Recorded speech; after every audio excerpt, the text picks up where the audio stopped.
Hi guys, and welcome back to the Cruel Corner. We're here once again in this wonderful ranty corner for all things Formula E. So, numero uno, race 1 at Jeddah has come to a close, and what can be said about that race? That was a spectacular event, wasn't it? Probably one of the best Formula E races I have seen, to be honest with you. And I'm not just saying that. I really didn't think the pit boost would add any sort of element to the racing, and I thought it might be a little bit of a cliche. There might be a lot of issues, a lot of problems, and I really didn't want to see a championship come down to the fact that someone had an issue that was out of the team's control, out of the driver's control in a pit lane due to this stupid little gimmick. That's what I honestly thought, my honest beliefs. But first time around, it was absolutely stunning. It really added a strategic element. We didn't see the peloton effect in the field as much. The first few laps were very much about making a gap, breaking clear, and there was a big field spread as well, which was nice. You don't normally see that in Formula E. Seems really daft to say it's nice that there's a field spread, but Formula E is normally the peloton effect, but that first half of the race was very much all about getting the gap because they're able to build the gap because they knew there was an extra boost of power coming later in the race. It really worked out well, didn't it? It left I mean, normally Formula E is absolutely crazy anyway to try and decipher, but I'm going to have a go anyway, and we've got the added pit boost now as well, so wish me luck. So if you've never seen this series before, I award the drivers out a maximum of 10 points based on their overall race weekend's performance. I go all the way down to 0 if they have a particularly bad one. Take a look out for bonus points. They're sometimes enough for some drivers to do something extra special during a race, and on the rare occasion I do award minus points to those drivers who do something extra special, but for all the wrong reasons.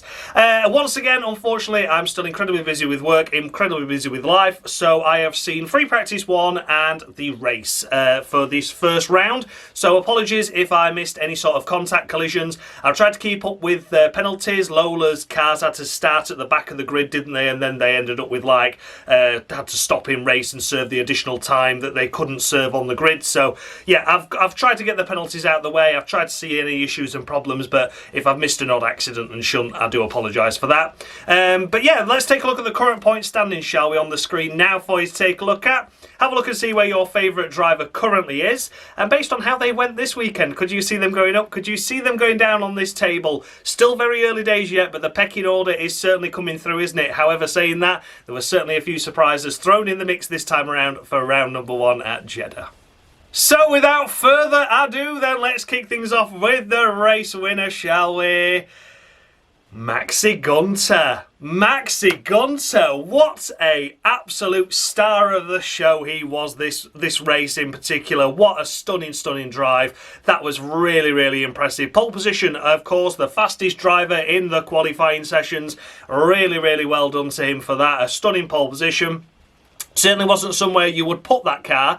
You'd normally say a top 5 sort of effort is what Jean-Eric Vergne normally does. We've seen in the past these odd races where they get a glimmer of hope in the DS Penske's, but then in the race they usually fade away. However, Maxi Gunter delivered the victory as well. So not only did he start on pole position, he delivered the win. Absolutely fantastic, but he didn't have it easy, did he? He didn't have it easy. After the first round of attack modes and the first round of pit stop boosts, yeah, he sort of looked to initially have really lost out. He went from the race lead, well, second place, wasn't it, when he pulled into the pit box for his stop.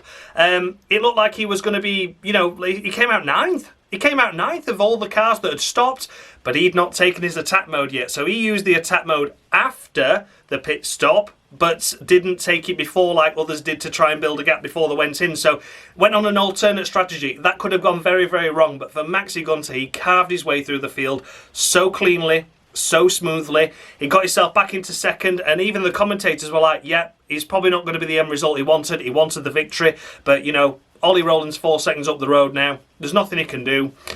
Nothing he can do. Nothing he can do. Just a last lap overtake and raking him in at like a second a lap for the last few laps.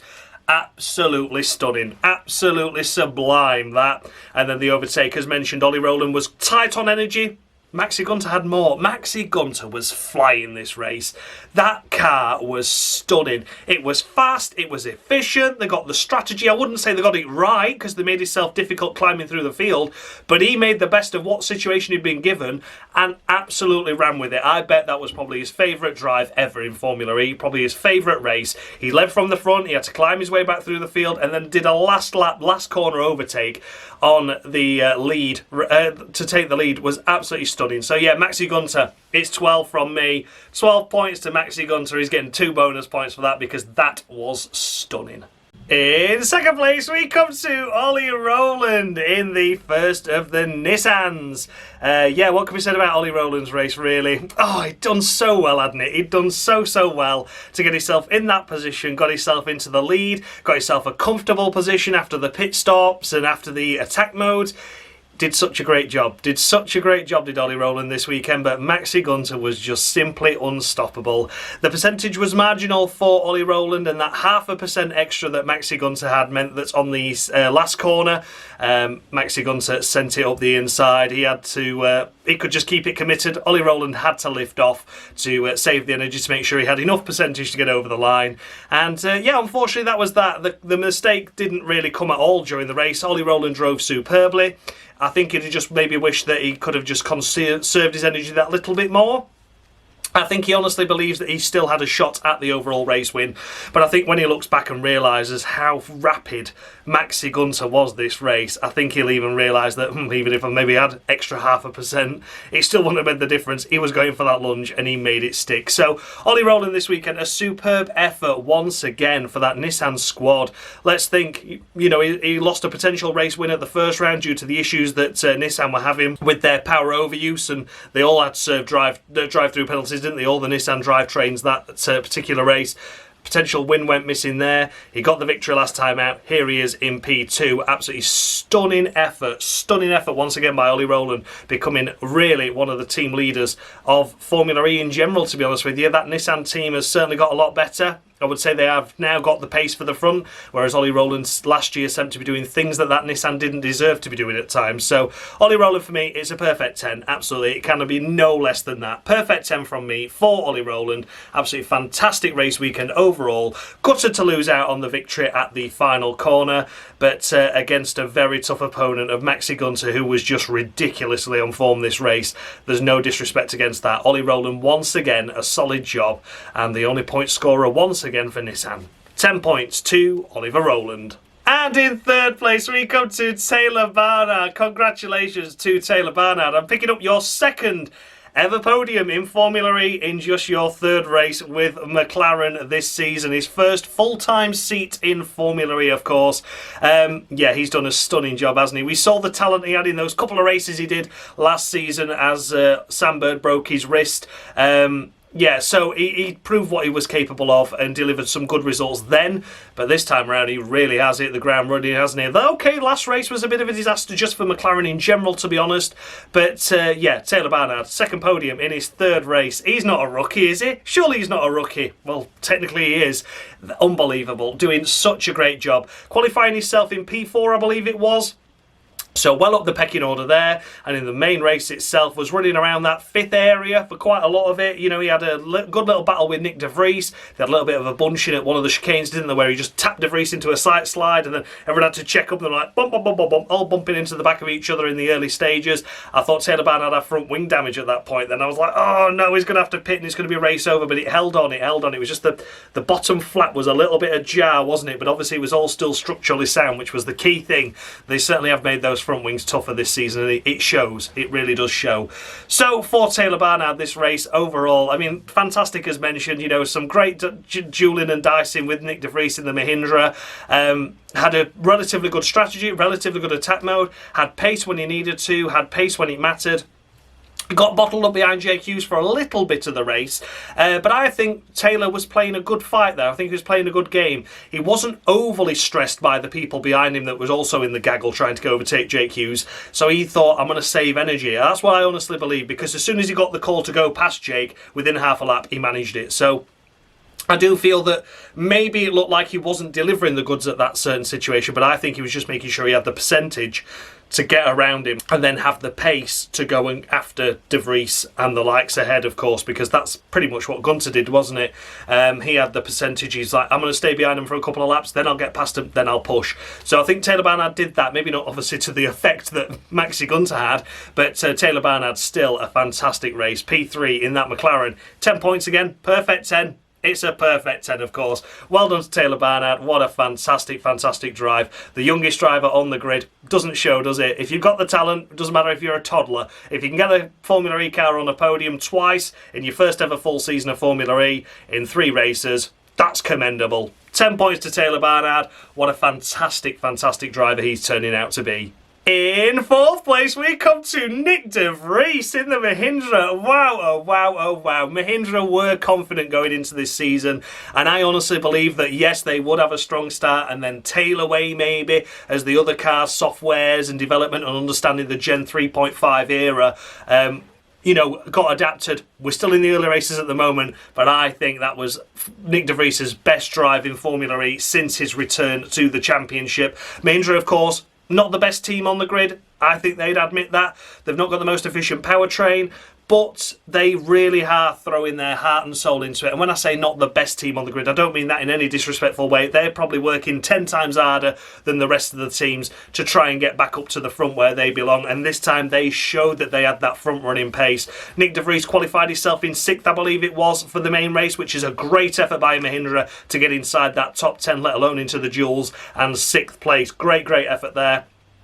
And then in the race itself was running around for 4th for most of it, then got himself in the podium places as it looked like Gunter had lost out. And you had the likes of, who else tumbled down the order a little bit, didn't you? Mitch Evans, of course, had his front wing damage early on, who would have been a factor in that sort of gaggle. Then, of course, Gunter came storming through, and then he was ahead of Taylor Barnard, he was ahead of JQ, so he was nicely in a sort of 3rd, 4th place position there. We got around all the attack modes, all the pit stops and everything, and he sort of like looked to have lost out, but then gained, but then started losing again. It was all sort of mixing and shuffling around, but he was 3rd in the latter stages, and of course he had Ollie Rowland and Maxi Gunter ahead of him at that scenario. Taylor Barnard got past him with a few laps left to go in the race, but was able to hold off from the rest of the cars behind, got himself a nice gap.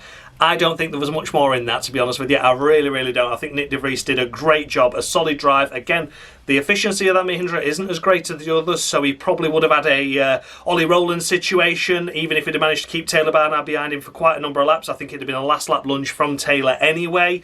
But nonetheless, Nick De Vries, just a stunning drive, and I'm so happy to see Mahindra up here, back where they belong. I always had a soft spot for Mahindra, especially when Dilbag Gill was there, because he was the many faces of Dilbag Gill. Can you remember they used to do that in the early stages, and they used to post it on the socials and everything, because he was quite a character, and I really sort of fell in love with Mahindra from there. They had Jerome D'Ambrosio, they had Felix Rosenqvist as well at times. Some real favourite drivers of mine personally. And it's nice to see De Vries and Mahindra doing ever so well this season in particular so far. It's 3 races, 3 successful points finishes, and this by far the best to date for Mahindra for quite a number of races really. Probably since the podium they got with Di Grassi in 23, I would say. Maybe they've had an equal 4th somewhere else along the line, but nonetheless, stunning effort by De Vries, stunning effort by Mahindra. It's 10 points as well. Not very cruel at the minute, is it? But I promise we're getting there. I promise we're getting there. But so far, full of praise. 10 points to Nick De Vries. Finishing in 5th place, we come to JQ's in the Maserati. His best finish for the Maserati squad since joining at the start of the season, of course. I think that's his first points on the board as well, is it? Or did he scrape a point last time out? Either way, this is a big points haul for him. 10 points, of course, for that 5th place finish. Very, very happy to see Jake up here. Very happy to see him in the mix as well. Podium was a little bit of a stretch this race. They were struggling on efficiency early on. They was always down on percentage compared to the cars around them. It was always looking like it was an uphill struggle. They were in a good position, but they sort of knew they weren't going to stay there.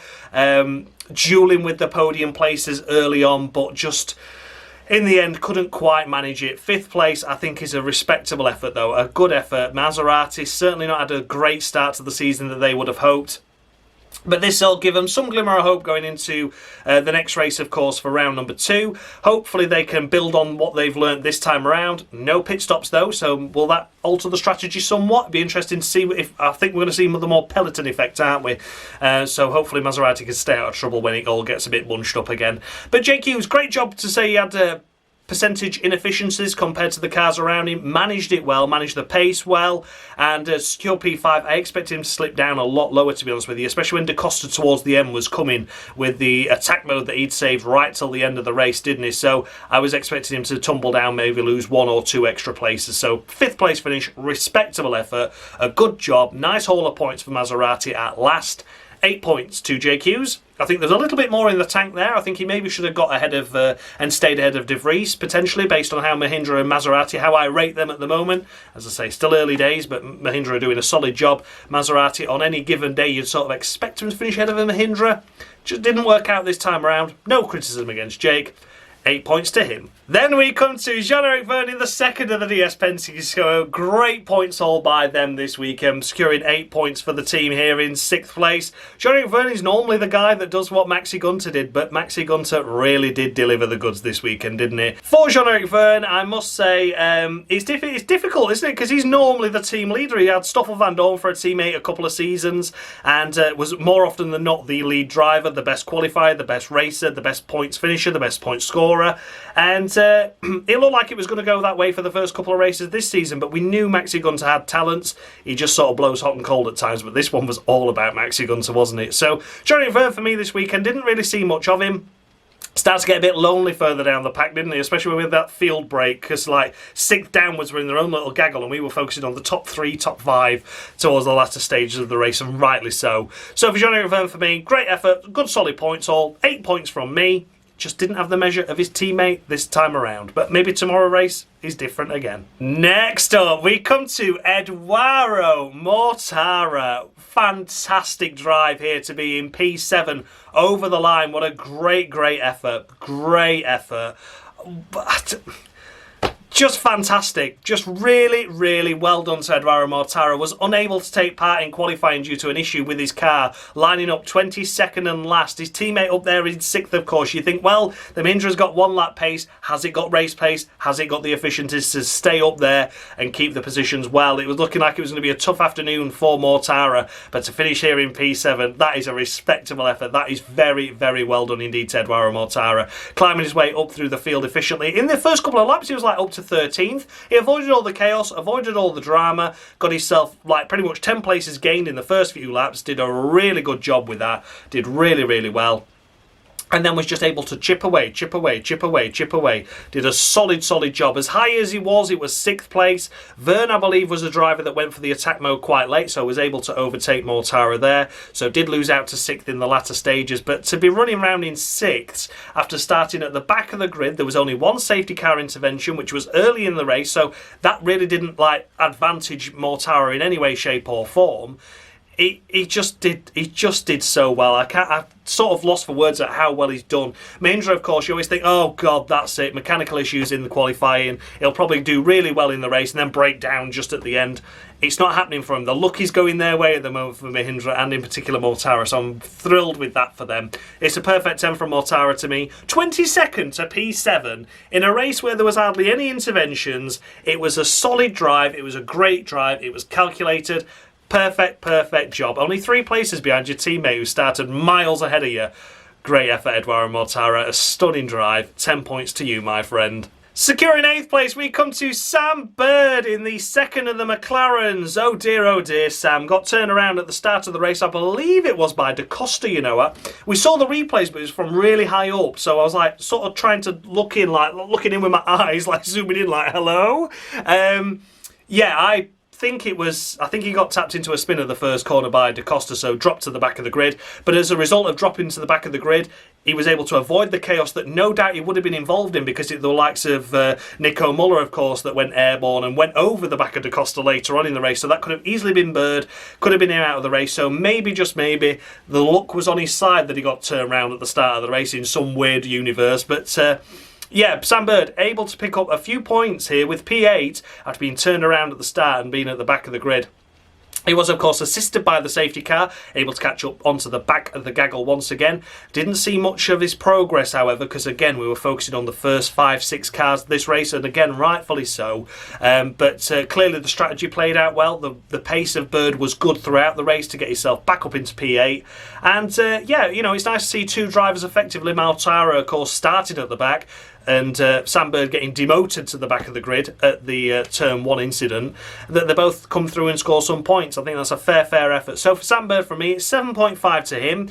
And he had qualified a little bit higher up, he wouldn't have been in that situation. P11, his teammate P3. You know, there's a big difference there, isn't there? But nonetheless, able to recover the situation well, secure a few points, and that was crucial. And yeah, a respectable drive from Bird. After the Turn 1 incident, just shame he didn't qualify himself a little bit higher up, so he was out of danger immediately. 7.5 to Sam Bird. Picking up a couple of points for the Porsche squad, we have Antonio Felix da Costa in the first of the Porsches. My oh my, what a disaster Porsche have had this race, but at least da Costa was able to secure a couple of points. He had heavy damage, heavy contact at the start of the race. Nico Muller deciding to climb over the back of him, trying to mate with him. A little bit risky, a little bit frisky, but yeah, it didn't go out well at all, did it, for da Costa? Had rear wing damage. Okay, they don't make any difference with the downforce. The rear pod that like sticks out 45 degrees was trailing off for a number of laps and then did eventually fall off. So at least he didn't get black and orange flagged.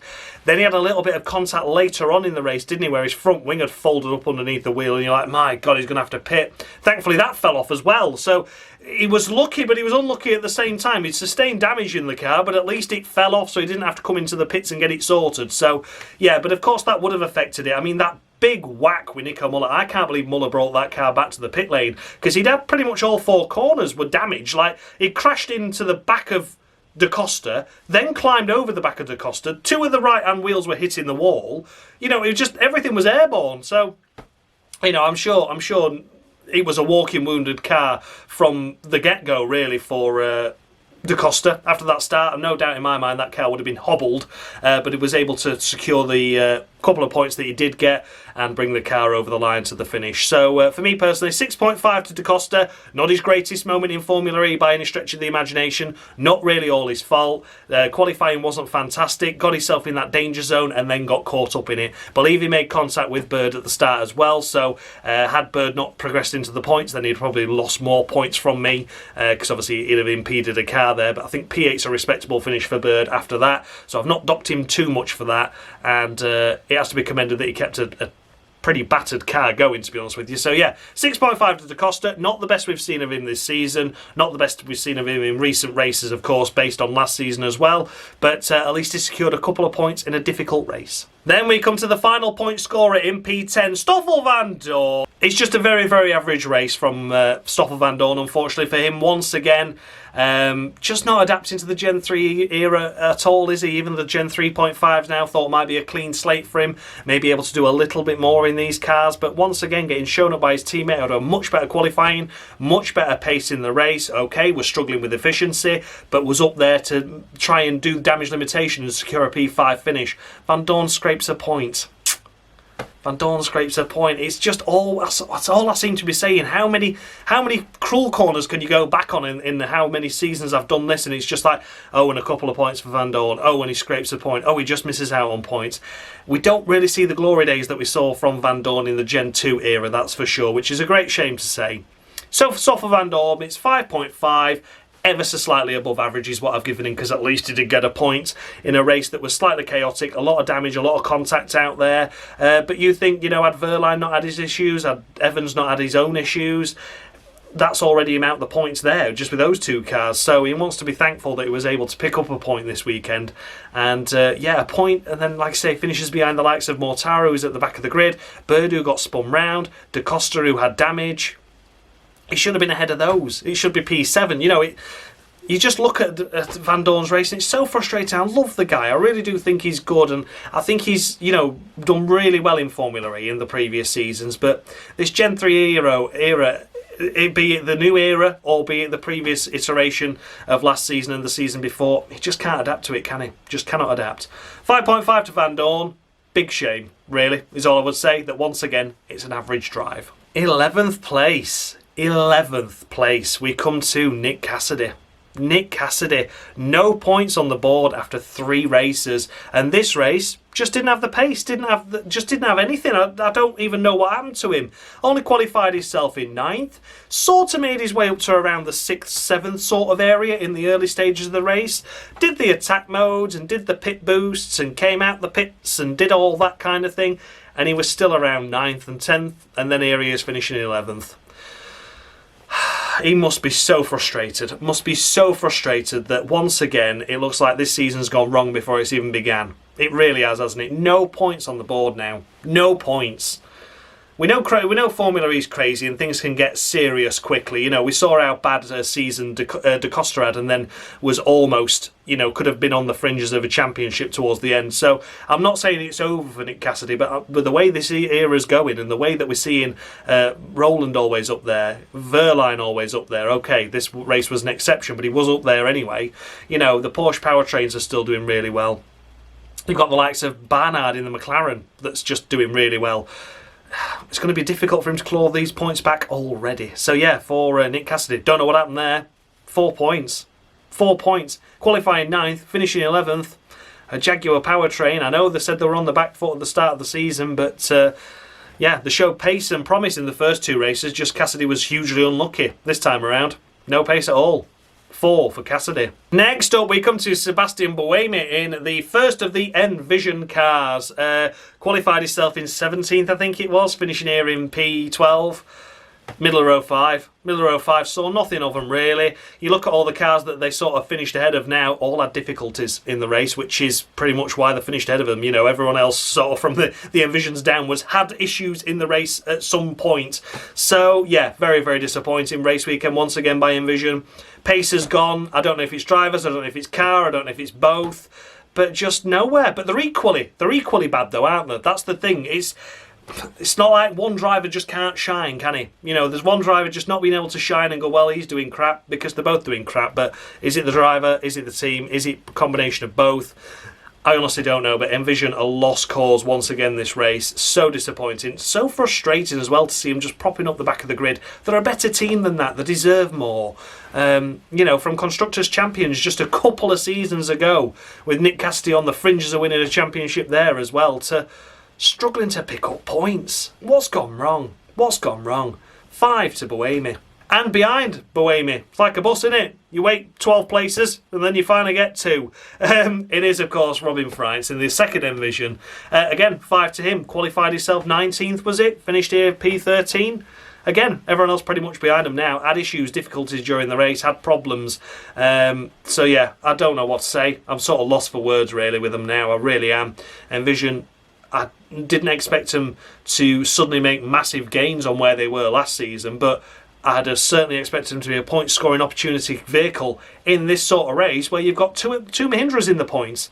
You know, Mortara coming from the back of the grid, Sam Bird having a spin. You know, I'd expect the Envisions to finish ahead of those cars that were in difficulty or had problems in qualifying. They should have the pace to stay ahead of them. So, like I said, I don't know if it's a team issue. I don't know if they're just going a totally wrong direction on setups and things like that. I don't know, but I'm scratching my head. I'm pretty sure the team are scratching their head a lot more than I am. But yeah, Miller 05 to France as well.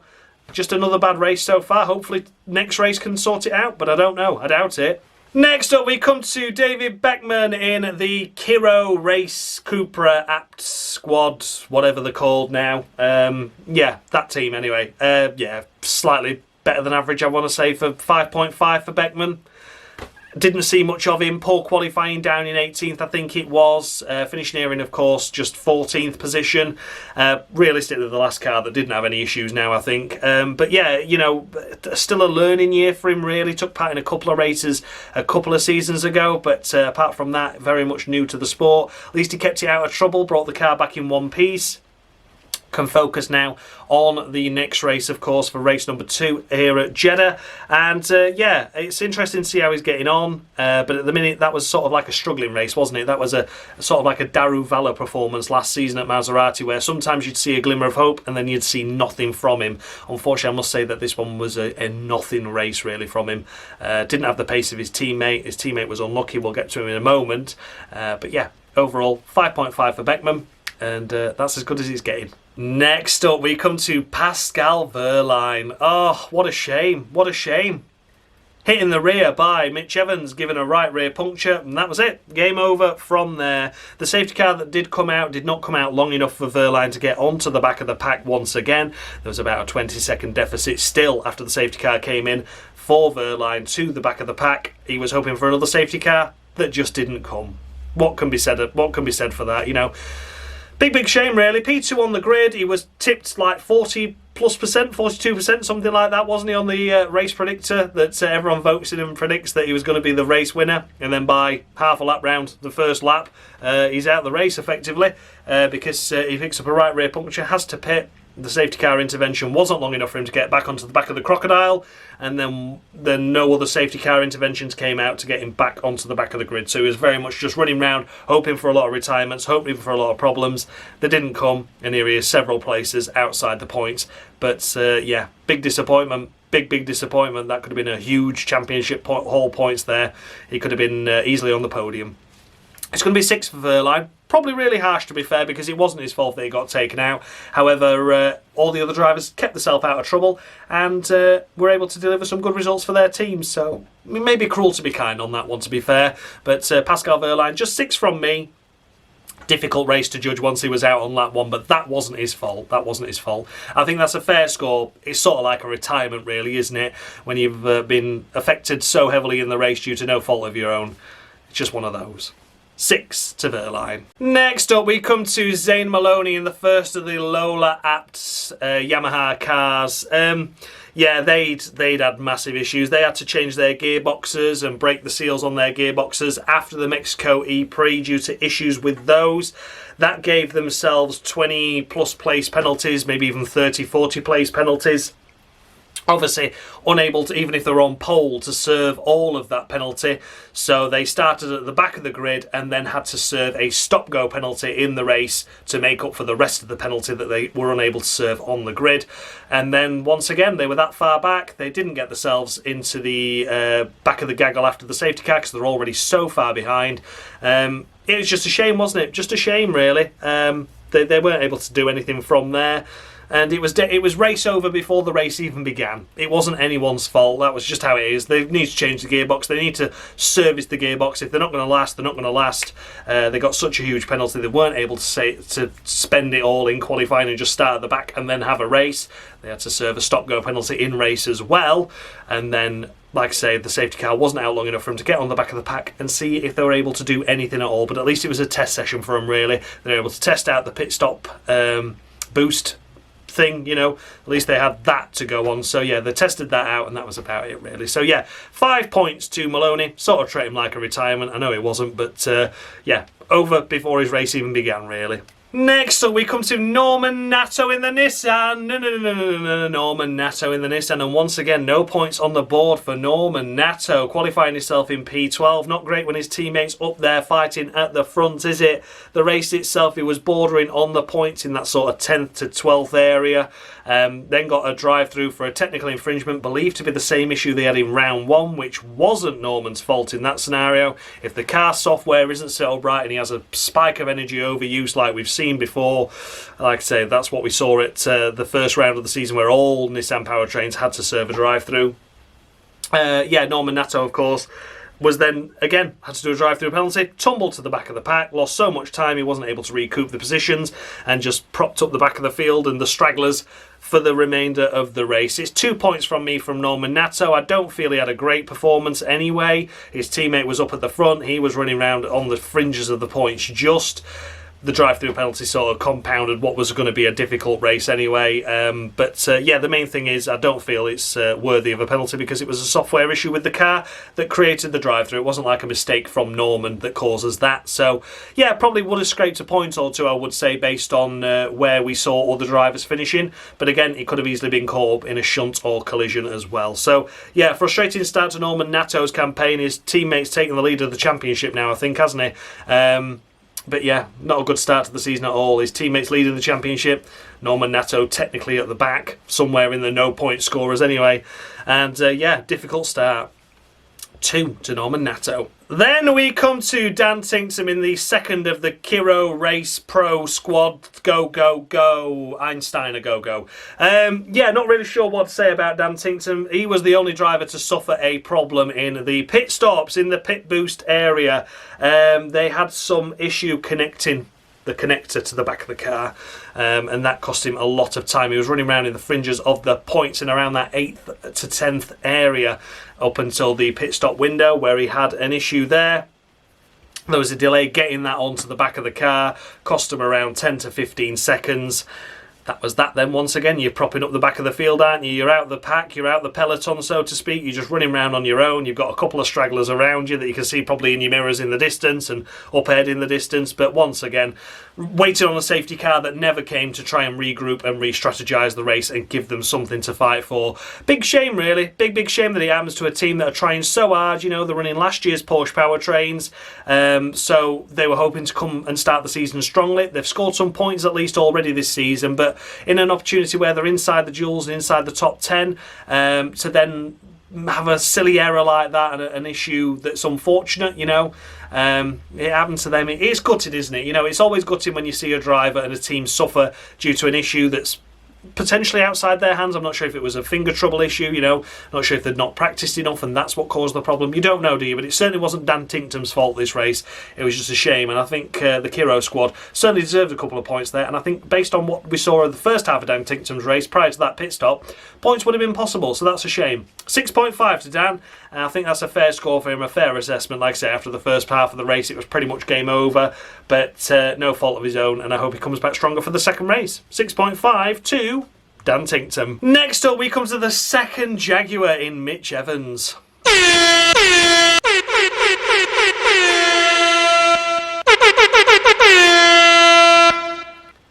And there we have it, Lotterer of the Week to Mitch Evans, and it has to be, of course, because he was the driver that gave the right rear puncture to Pascal Wehrlein, costing him heavily. And then not only that, a couple of corners later, he crashes into the back of Nick de Vries, breaks his own wing, and was lucky, very, very lucky that Nick de Vries did not get a puncture, because that was once again the similar sort of contact that happened to Wehrlein. He did onto the back of de Vries as well, so de Vries was lucky. Again, Mahindra, this race in particular, they sort of got rid of their bad luck in last season's races where they were like on for points and then lost them and then, you know, had contact when they were running round quite well. This season so far, that if this had been last season, that would have been Nick de Vries with the puncture. Mortara would have broke down in the race. It didn't happen, did it? It didn't happen. So yeah, de Vries, lucky to keep going there, lucky to keep going.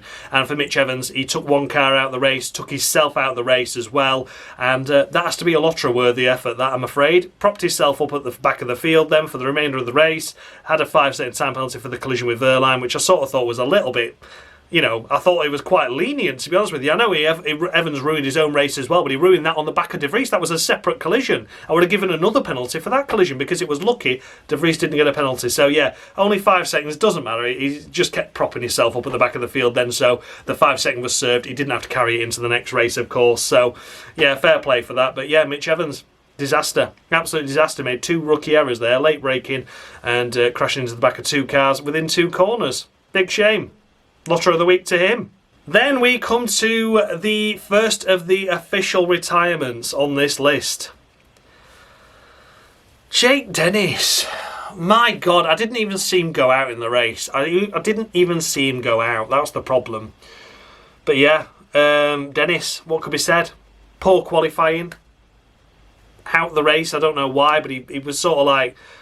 The best I think I saw him was like 12th, something like that in the race. So like I say, we were focusing on the front half of the field. Difficult, really difficult. I can't believe where it's all gone wrong for Andretti. Andretti are having a Jaguar season at the moment, aren't they? Just cannot catch a break. Dennis, of course, caused the red flag in the first round due to an issue with the car and the car going red, so it meant it was effectively live, and you don't want to be touching that. So yeah, big shame for Jake Dennis. Big shame for Andretti once again. 4 points. 4 points to Jake Dennis. Poor qualifying and then retired in the race, but wasn't even in the points anyway. So, yeah, big shame for Dennis. Gutted for Andretti. That's that. And then the only other official retirement this race, we come to, of course, Nico Muller.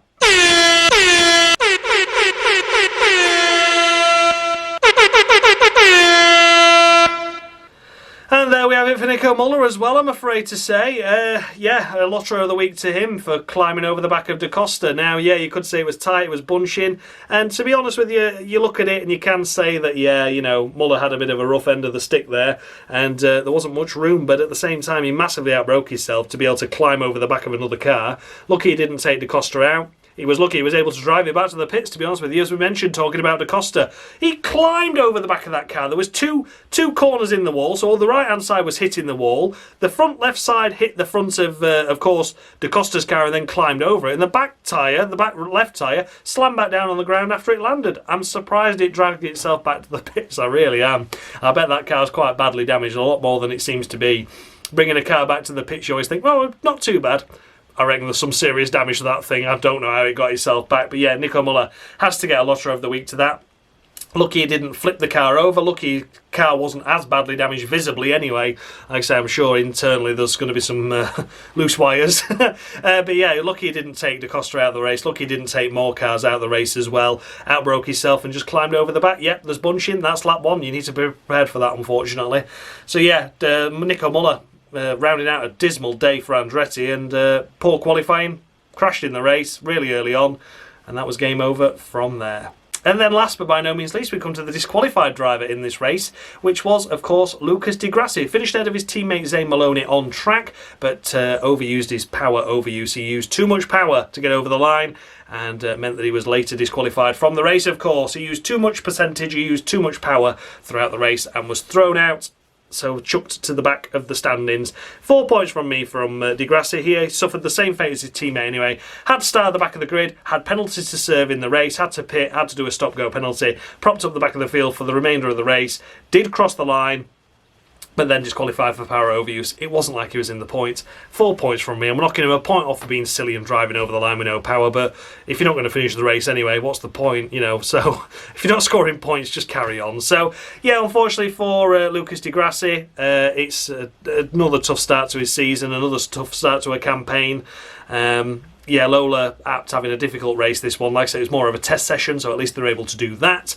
And yeah, hopefully next race can be better. No penalties carried over into that one yet, hopefully anyway, and they can have a better race. But for now, just 4 points to Lucas Di Grassi. So there we are then, guys. Those were the runners and riders of round number 1 here at Jeddah. Let me know down in the comment section, did I score any drivers too high, any too low? The current point standings now updated with the scores I've just awarded are on the screen now for you to take a look at. Have a look and see where your favourite driver is now. Have they delivered what you expected of them? Ollie Rowland, of course, leading the championship overall, and Oliver Rowland leading this Cruel Corner championship as well. Nick De Vries flying high there in second place. Da Costa in third. Taylor Barnard as well, doing really, really well. And then down at the back at the moment, we've got the likes of Norman Nato, we've got the likes of Di Grassi.